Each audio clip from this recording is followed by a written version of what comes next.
Comité de coordination de l'ANISI. Mémorandum du Comité de coordination de l'Agence d'ingénierie clinique de l'information et d'informatique de santé au corps des médias congolais. Très chers amis de la presse, nous avons l'honneur de soumettre à votre portée les différentes informations liées à la situation d'injustice dont nous sommes victimes et de réclamation des indemnités de sortie des membres du Comité de coordination de l'Agence nationale d'ingénierie clinique de l'information et d'informatique de la santé, ANISI, auprès de la nouvelle direction de la dite agence. Nous souhaitons vous informer pour dispositions à prendre afin de nous aider à recouvrer nos droits quant à la situation de mépris, de boycott et d'indifférence après de bons et loyaux services rendus à l'État congolais dans un domaine innovant et complexe avec autant de difficultés sans ressources émanant du budget de l'État, ni salaire, primes et autres avantages pendant plus de 2 ans et demi et nous voir être remerciés de la sorte. En effet, l'agence numérique du ministère de la Santé a été mise sur pied depuis 2018 CFR décret du Premier ministre Bruno Tshibala portant création de l'ANISI contresigné par le ministre de la Santé publique honoraire Oli Ilinga qui est resté inactive,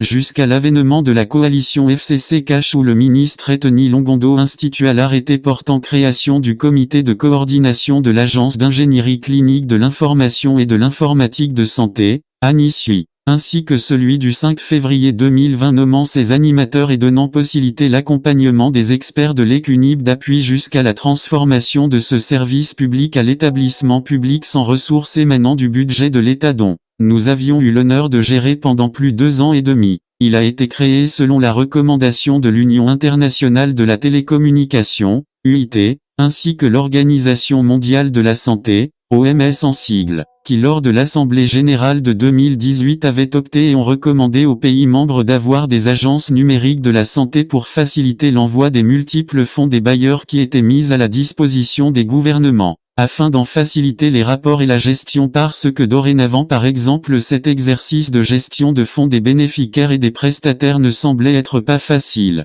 surtout dans les zones enclavées et différents coins reculés ainsi que le rapatriement des données collectées, pour notamment les activités de santé publique telles que, les campagnes de vaccination, le dénombrement ou l'enregistrement de la population chaque fois etc., la distribution des intras pour voir à quelle mesure le mettre à la disposition de la population et souvent les bénéficiaires ainsi que les agents ne recevaient pas leur paiement facilement, cela intervenait souvent après 2 à 3 mois après réalisation de l'activité sans compter les problèmes liés à la dépréciation monétaire et autres. Les pays membres, 46, ayant opté pour l'utilisation de la monnaie électronique comme mode de paiement dans les interventions de santé publique, la direction régionale de l'ONS a initié un projet pilote dont pour la RDC la désignation de 2 experts, Monsieur Meyaka Jean-Max et Dr Tona Narcisse, a été faite par le ministre de la Santé et les résultats palpables sont aujourd'hui visibles et en cours de matérialisation dans différents pays de la région,